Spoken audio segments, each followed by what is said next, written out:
While you were sleeping, authorities released a person who had been detained and questioned overnight.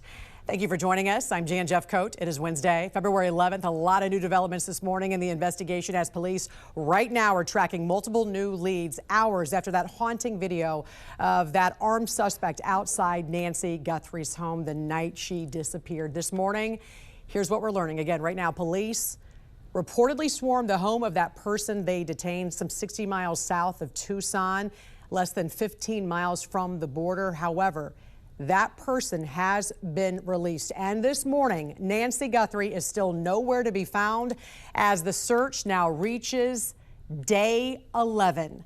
Let's get right to Mark Boyle at the live desk with this information. Really, Mark, coming in fast and furious by the minute. And again, still no sign of Nancy Guthrie. FBI and local authorities, they're, Jan, working through the night here, especially with this new video and images being released. A lot of new information developing in the past 12 hours and overnight while you were sleeping as the search for Nancy Guthrie now, as you mentioned, enters day 11. Investigators had detained that person of interest overnight. However, that person's been released. We'll get to that more in a moment here. This morning, things really kicked off yesterday afternoon when investigators released these haunting and chilling video images and pictures of the suspect here in this case. You can see them walk towards the camera, start messing with the doorbell camera right there, trying to block out their face. A short time later, the suspect turns around.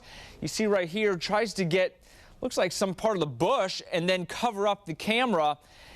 Really no rush at all. That's something also of note with all of this. They use it to hold in front of the camera. So then about 12:50 a.m. Eastern time, just a few hours ago, the FBI said they had detained a person of interest in this case near Rio Rico, Arizona, a rural community about an hour south of Tucson.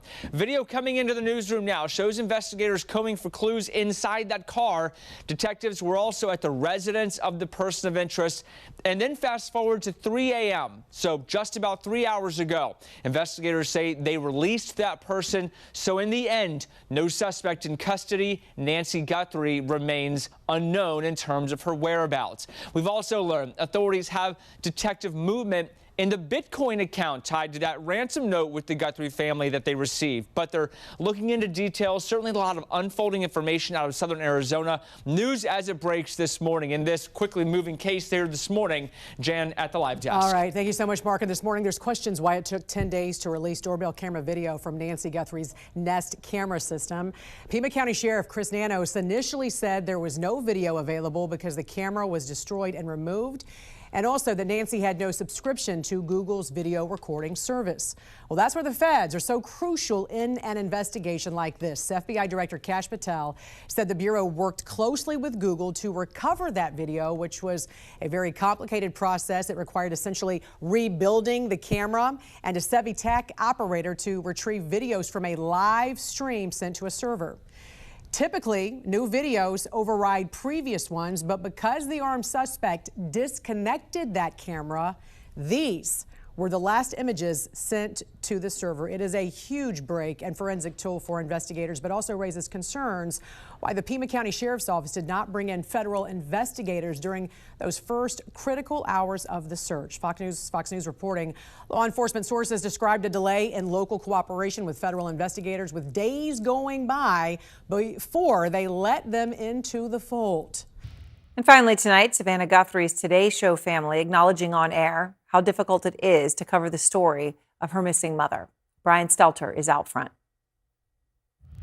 Folks, we are asking for your grace as we continue to do this. Sometimes it sounds corny and contrived when TV executives claim that morning TV teams are a family, but not these days.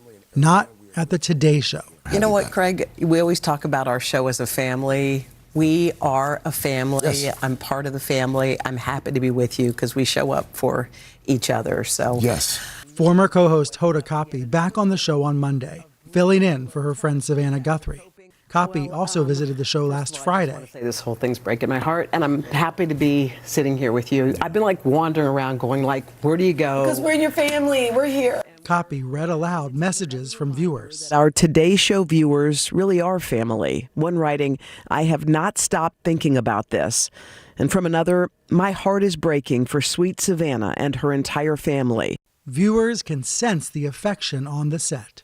And that connection is invaluable while covering a story that's unbearable. Savannah and Nancy have always shared an incredible bond, and over the years, she's become a second mom to me and to all of us. As one conservative media critic put it, no offense to other shows, but you can really tell that on the Today Show, they really do not just like each other, but love each other.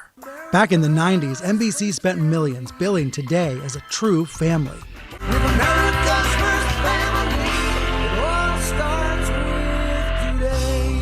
And viewers bought it, leading the show to an epic 16-year winning streak in the ratings. In 2012, Guthrie was promoted to co-anchor. Live from Studio 1A in Rockefeller Plaza. Guthrie helped start a new winning streak, and colleagues credit her with giving the show a family-like vibe.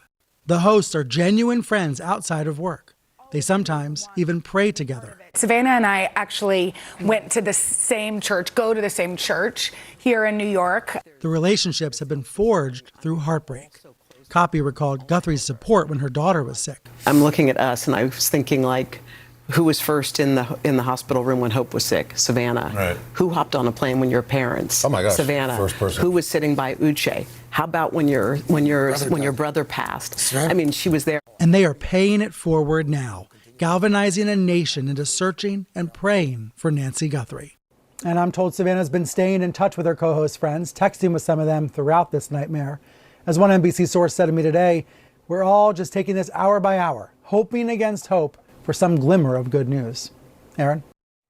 Brian, thank you very much. And law enforcement, you heard the FBI tonight, you heard Savannah tonight, asking anybody who has any information, no matter how far away from Tucson, anything, as Savannah said, please call the FBI, 1-800-CALL-FBI. On day 9 of the search for Nancy Guthrie, her daughter, Today anchor Savannah Guthrie, says the family believes their missing mother is still out there.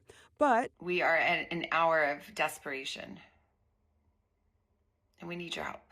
The latest plea coming in a new video Monday as a purported deadline looms. We beg you now to return our mother to us so that we can celebrate with her. On Saturday, the Guthrie family appealed directly to the apparent kidnapper. On Monday, they appealed directly to the public. So I'm coming on just to ask you, not just for your prayers, but no matter where you are, even if you're far from Tucson, if you see anything, you hear anything, if there's anything at all that seems strange to you, that you report to law enforcement. Investigators remained at Nancy Guthrie's home on Monday looking for any new clues in her disappearance. You know you had blood on the front steps. You know you have an 84-year-old woman who was taken out of her home against her will in what appears to be a surprise attack with a level of violence attached to it. Guthrie's purported kidnappers demanded $6 million by 5 p.m. Monday in an apparent ransom note sent to CNN affiliate K-Gun and other media outlets. The latest note included a threat to Guthrie's life, K-Gun reported. I'm Sherelle Hubbard reporting. Guthrie's possible abductors demanded $6 million by 5 p.m. yesterday, and that same note also included a threat to Guthrie's life, according to CNN affiliate K-Gun. The FBI also says it's not aware of any communication between the family and those suspected kidnappers.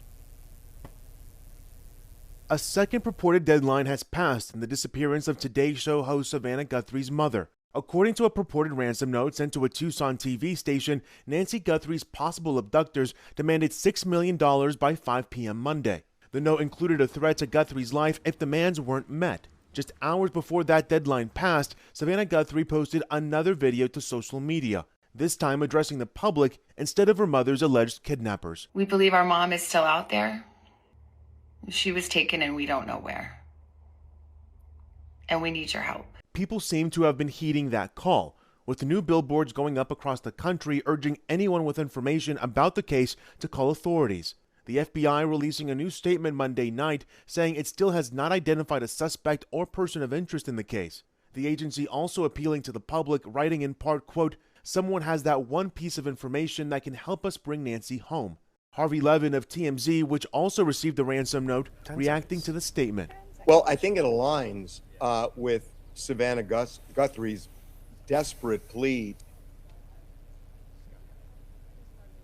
The 4 videos released by the Guthrie family over the last week have varied in tone and also audience. The latest video by Savannah Guthrie, you can really hear how she wants the entire country to keep an eye out and report any new information. In Catalina Foothills, Arizona, I'm Ivan Rodriguez.